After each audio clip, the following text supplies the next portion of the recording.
ఇందిరమ్మ ప్రజా ప్రభుత్వంలో సీఎం రేవంత్ రెడ్డి గారు మరి ప్రజలకు అందుబాటులో ఉండి ప్రజా సమస్యలు తెలుసుకోవాలనేటువంటి లక్ష్యంతో అటు ప్రజావాణి ప్రజాభవన్లో ఓపెన్ చేయడం కానీ సెక్రటేరియట్లో మరి వచ్చే అటువంటి విజ్ఞాపన పత్రాలు తీసుకోవడానికి సమస్యల పరిష్కారానికి కూడా వివిధ ఉద్యోగులు కానీ మరి ప్రజలు కానీ వచ్చి కలవడానికి మంత్రులు కూడా చాలా అందుబాటులో ఉండి పనిచేయడం, మరొక దిక్కు ప్రజాపాలన యొక్క సంక్షేమాన్ని క్షేత్రస్థాయిలో తీసుకెళ్లి ప్రజల యొక్క వినతులను తీసుకోవడానికి కోసం కూడా గ్రామ స్థాయిలో ప్రజా సభలు గ్రామ సభలను కూడా నిర్వహించడం, వాటన్నిటితో పాటు కాంగ్రెస్ పార్టీ గాంధీ భవన్ వేదికగా గత కొన్ని నెలలుగా ప్రజల యొక్క సమస్యలు తెలుసుకోవడం కోసం ముఖాముఖి కార్యక్రమాన్ని మంత్రులతో ఏర్పాటు చేయడం జరిగింది. ఇది నేను ఈ యొక్క ముఖాముఖి కార్యక్రమానికి రావడం ఇది రెండోసారి. చాలా వాళ్ళు సమస్యలను వాళ్ళ ఇబ్బందులను కూడా డైరెక్ట్గా వచ్చి మంత్రులకు కలిసి చెప్పుకోవడం అనేది ఇది గతంలో ఎప్పుడు జరగలేదు. గాంధీ భవన్ వేదికగా మా కాంగ్రెస్ పార్టీ నిర్వహించడం జరుగుతూ ఉంది. ప్రజావాణి కూడా అద్భుతంగా మరి దివ్య గారు ఒక ప్రభుత్వం తరపు నుంచి రేషన్ కార్డులు ఇవ్వలేదు, డబుల్ బెడ్రూమ్లు కూడా ఇవ్వలేదు, వాళ్ళు 10 ఏళ్లలో 1,00,000 కూడా ఇల్లులు కట్టించింది లేదు, కట్టిన ఇల్లులు కూడా పంపకం చేయలేదు, అవి కూడా ఎక్కువ వస్తూ ఉన్నాయి. ఇందిరమ్మ అంటే ఇండ్ల కోసం రేషన్ కార్డుల కోసం కూడా ఎక్కువ రావడం జరిగింది. ఖచ్చితంగా ప్రజల యొక్క సమస్యలను అర్థం చేసుకొని ఇప్పటికే మరి ప్రజాపాలనలో మన ప్రభుత్వము ఈ 4 స్కీములలో ప్రధానంగా రేషన్ కార్డ్స్ కానీ ఇందిరమ్మ ఇండ్లు కానీ ఇవి ఖచ్చితంగా కంప్లీట్ అయిపోతాయి సమస్యలు. కాబట్టి ఇంత దూరం వచ్చేటువంటి వాళ్లకు ముఖ్యంగా మరి ఎవరైతే రేషన్ కార్డు కోసం కానీ ఇందిరమ్మ ఇండ్ల కోసం వచ్చేటువంటి వాళ్లకు దయచేసి మీకు లోకల్గా ఉండేటువంటి ఎంఆర్ఓలు ఎంపీడీఓ ఆఫీసులలో పెట్టుకోండి. అవి నిరంతర ప్రక్రియ, వాటి కోసం ఇంత దూరం రావాల్సిన అవసరం లేదు. కాబట్టి అక్కడ లోకల్ అధికారులకు ఇస్తే ఆ సమస్యలు కూడా పరిష్కారం అయిపోతాయని ఈ సందర్భంగా తెలియజేస్తూ ఈ యొక్క ప్రజావాణి కానీ మంత్రులతో ముఖాముఖి కానీ మరి నిరంతర ప్రక్రియగా మా ప్రభుత్వం మా పార్టీ నిర్వహిస్తున్నది. మంచి స్పందన వచ్చింది. సమస్యలు కూడా చాలా వరకు పరిష్కారం అనేది దొరుకుతుంది. కాబట్టి కొంత వచ్చే వాళ్ళ సంఖ్య కూడా తగ్గుతూ వస్తుంది. ఎంత తగ్గుతూ ఉంటే అంత సంతోషంగా భావిస్తాం. ఈరోజు వచ్చే వాటిలలో ఇప్పుడు జరిగేది ముఖ్యంగా ఇండ్లు రేషన్ కార్డుల స్కీమ్స్ జరుగుతున్నాయని తెలిసి పబ్లిక్ ఎక్కువ వాటి కోసమే రావడం జరుగుతుంది. కాబట్టి అదేవిధంగా క్షేత్రస్థాయిలో కూడా అధికారులు ప్రజలకు అందుబాటులో ఉండి నిరంతరం ఇంకా బెటర్గా పర్యవేక్షణ చేసి ఇమీడియట్లీ రిలీఫ్ ఇచ్చే విధంగా అంటే వెంటనే పరిష్కరించే విధంగా కూడా చొరవ తీసుకోవాల్సిన అవసరం ఉంది. వాళ్ళకి ఇంత దూర ప్రయాస కూడా అవసరం ఉండదు. కాబట్టి ఎంత తగ్గితే అంత బెటర్గా మేము భావిస్తామని ఈ సందర్భంగా తెలియజేస్తూ అందరికీ నమస్కారం. ఎజెండా ఏం లేదు. లోకల్గా అంటే వాస్తవానికి మా ప్రతి 3 నెలలకు 6 నెలలకు పార్టీ మీటింగ్స్ పెట్టుకోవడం అనేది మీకు తెలుసు. మా ఏఐసిసి జనరల్ సెక్రటరీ గారు మరి దీపాదాస్ మున్షి గారి ఆధ్వర్యంలో కాంగ్రెస్ పార్టీ ఎమ్మెల్యేలు వారి పనితీరు గురించి కానీ ఇంకా ఏమన్నా మంచి చెడు లోపాలు ఉన్నా కూడా సరి చేసుకొని పబ్లిక్కు అందుబాటులో ఉండాలని, అదేవిధంగా పార్టీని కూడా స్ట్రెంథెన్ చేసుకోవాలి. కొత్తగా పిసిసి అధ్యక్షుడు మరి మహేష్ కుమార్ గౌడ్ గారు రావడం జరిగింది.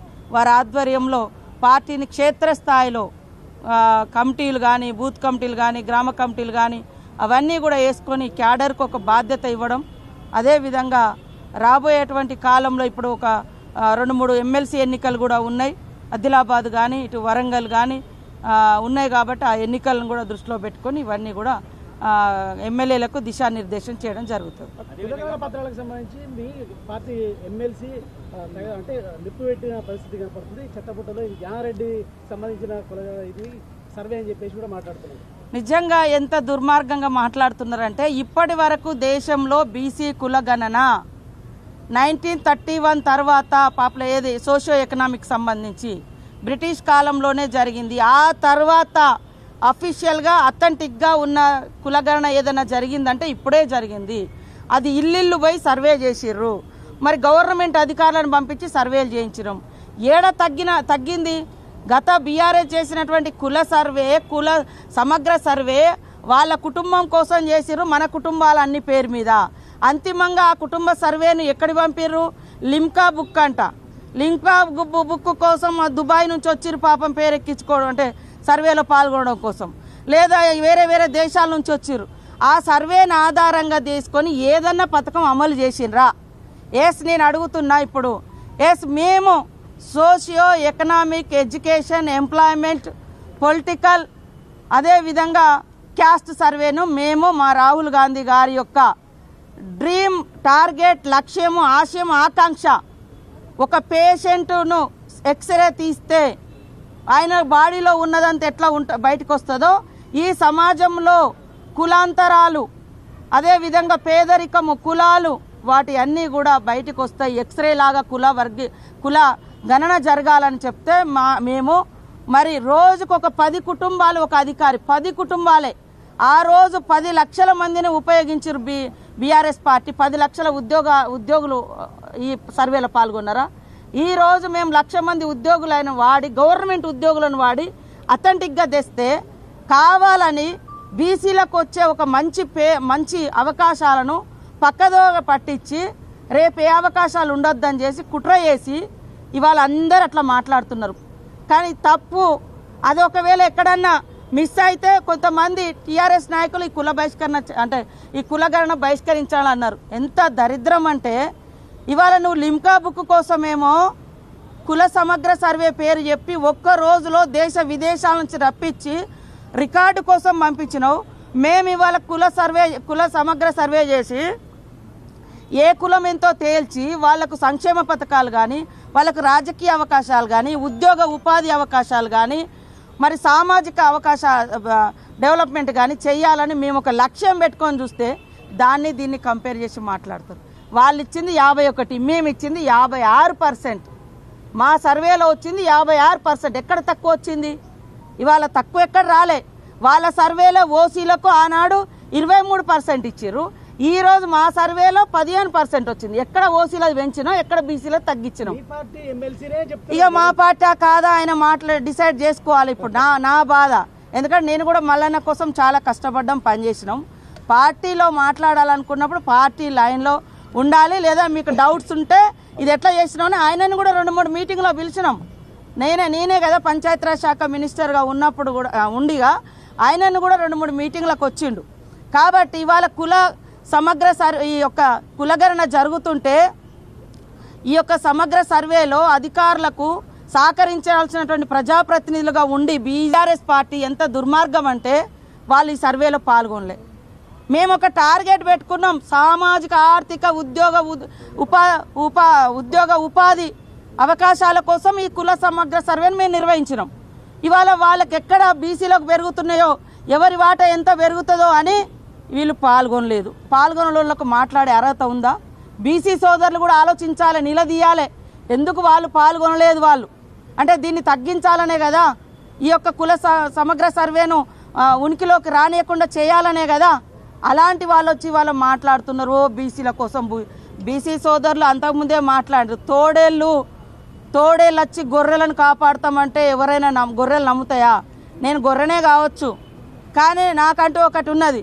కానీ తోడేళ్ళ మీద డిపెండ్ అయి బతికే అంత దారుణమైన పరిస్థితి ఈ రాష్ట్రంలో ఏ వర్గాలకు లేదు. మా జాజుల సీనన్న కూడా అంటాడు, మేము తోడేళ్ళని నమ్ముతామా అమ్మ, మేము గొర్రెలమే కావచ్చు కానీ తోడేళ్ళని నమ్మని. ఇవాళ బీఆర్ఎస్ లీడర్లు ఇవాళ నీతులు మాట్లాడుతున్నారు. మీ ఇంట్లో ఒక పీసీసీ ఒక సెక్రటరీ అంటే ప్రెసిడెంట్గా ఉన్నారు, సీఎంగా ఉన్నారు, కనీసం వర్కింగ్ ప్రెసిడెంట్ కూడా గతి లేదు. బీసీలకు ఎందుకు ఇవ్వలేదు మీరు వర్కింగ్ ప్రెసిడెంట్? 20 ఏళ్లలో శాంతి వాళ్ళని నెట్టి పడేసిర్రు, మీ కుటుంబాన్ని మాత్రం మంచిగా నడుపుకున్నారు. మీకు మాట్లాడే అర్హత ఉందా? వాళ్ళు వెనుక ఎట్లా పోయి నిలబడుతుర్రో మా బీసీ సోదరులు కూడా ఆలోచించాలి. 10 ఏళ్లల్లో మరి బీసీలకు బడ్జెట్ ఏమి ఇచ్చిర్రు? ఇవాళ నీతులు మాట్లాడుతున్నారు కదా, బడ్జెట్ కేటాయింపులు కూడా లేవు. వాళ్ళు వెనుక ఉండే 5-10 మందో ఇవాళ నేను అంటా ఉన్నా. తలసాని శ్రీనివాస్ యాదవ్ గారు మాట్లాడండి, ఓకే సంతోషం. అయ్యా మరి మీరెందుకు కుల సమగ్ర సర్వేలో పాల్గొనలేదు? ఏం తప్పు ఉంది మాది? ఏం తప్పు రాసినాం? ఓకే, నీకు ఇష్టం, నీ కులాన్ని కూడా నువ్వు ఎక్కించుకోలేకపోయినా ఇలాంటి వాళ్ళు ఎంతమంది ఎక్కించుకోలేదో మరి? ఇలాంటి ఆయన ఎక్కించుకోలేదు, పద్మారావు ఎక్కించుకోలేదు, ఇక అందరు మిగతా అప్పర్ క్యాస్ట్ వాళ్ళు ఎక్కించుకోలేదు, బీసీల నుంచి వీళ్ళిద్దరు ఎక్కించుకోలేదు, మిగతా అంతా దాదాపుగా ప్రజాప్రతినిధులంతా అప్పర్ క్యాస్ట్లోనే ఉన్నారు. వాళ్ళకంటే మన మీద ద్వేషం ఉందనుకో, మరి మీరెందుకు ఎక్కించుకోలేదా? ఇట్లా మిమ్మల్ని ఎమ్మెల్యే. మరి ఆయన ఫాలోవర్స్ అంతా నెక్కియాలి కదా, అరే మన కులం ఎంతో మనం చూపించుకోవాలి, రాయించుకోండి అని చెప్పాలి కదా. చెప్పకుండా ఇవాళ వచ్చి సన్నాయి నొక్కులు నొక్కితే ఎట్లనే? కాబట్టి ఇది ఒక కుట్రపూరితంగా, ఇది మంచిగా పోయింది వాస్తవానికి బీసీలది. కాబట్టి దాన్ని డౌట్ క్రియేట్ చేయాలి. ఈ యొక్క మంచి పేరు ఇవాళ ఈ రాష్ట్రాన్ని చూపించి దేశంలో మా రాహుల్ గాంధీ గారు కూడా దేశంలో ఉన్నటువంటి అట్టడుగు వర్గాలకు న్యాయం జరగాలని కొట్లాడుతున్నాడు ఒక లక్ష్యంతో. ఇవాళ వాళ్ళు వచ్చి మేకవన్నె పులులాగా వేషాలు ఎత్తే ఎవరు నమ్మరు. మన సీఎం రేవంత్ రెడ్డి గారికి పూర్తి చిత్తశుద్ధితోటి ఉన్నారు కాబట్టే నిన్న చారిత్రాత్మకమైనటువంటి 2 కులాలకు సంబంధించి 2 వర్గాలకు సంబంధించి స్పష్టత ఇచ్చి మేమెంతో మాకంతా ఎవరిది వాళ్లకు వాటా ఇచ్చి పంచుకుందాం, పంచాది తెంచుకుందాం అనే రకంగా అది క్లియర్ చేయడం జరిగింది. అందరూ ఆమోదించారు, సంతోషపడ్డారు. కానీ ఈ సంతోషపడ్డ ప్రజల యొక్క సంతోషాన్ని చూసి ఓర్వలేక దీన్ని ఆపించాలనే కుట్రతోటే ఈ కులగణన తక్కువ చేసి చూపించరు, ఒప్పో చేసి చూపించరు అని చెప్తున్నారు. అది ఎవరైనా పాల్గొనకుంటే బీఆర్ఎస్ బీజేపీ ఇంకెవరో పాల్గొనకుంటే వాళ్ళు పాల్గొనకపోవచ్చు. అయినా కూడా మా వాళ్ళు మళ్ళీ ఫోన్లల్లా అయ్యా నువ్వు ఎందుకు పాల్గొనలేదంటే కొంతమంది మాకు ఇష్టం లేదని చెప్తున్నారంట. కొంతమంది సరే ఫోన్లలోనైనా రికార్డు చెప్తే అట్లా కూడా కొంత మళ్ళీ ఎక్కించి అంటే మళ్ళీ పోయి మళ్ళీ చేసి వాళ్ళు ఉన్నాము అంటే పోయి మళ్ళీ కూడా చేసుకొచ్చారు. ఇంతకంటే ఇంకా తగ్గి ఏం చేస్తారు? ఒక్కరోజు లెక్క ఏడ బస్ స్టాండ్ కాడ దొరికితే నీ వివరాలు, ఏడ హోటల్ కాడ దొరికితే నీ వివరాలు వాళ్ళు రాసిన కుల సమగ్ర సర్వేలో మేము 50 రోజులు ఇచ్చినాం. నువ్వు ఒక్క రోజులో చెప్పింది కరెక్ట్ అంటున్నావు. నువ్వు చెప్పిన దాంట్లో అయినా కూడా నాయన 23% ఓసీకి ఇచ్చినావు, 51% బీసీకి ఇచ్చినాం. మేము 56 పైన ఇచ్చినాం. బీసీ 56 పైన లెక్క వచ్చింది మాకు. ఓసీలది మరి 15% వచ్చింది. ఈడ ఎవరికి పెంచినాం మేము?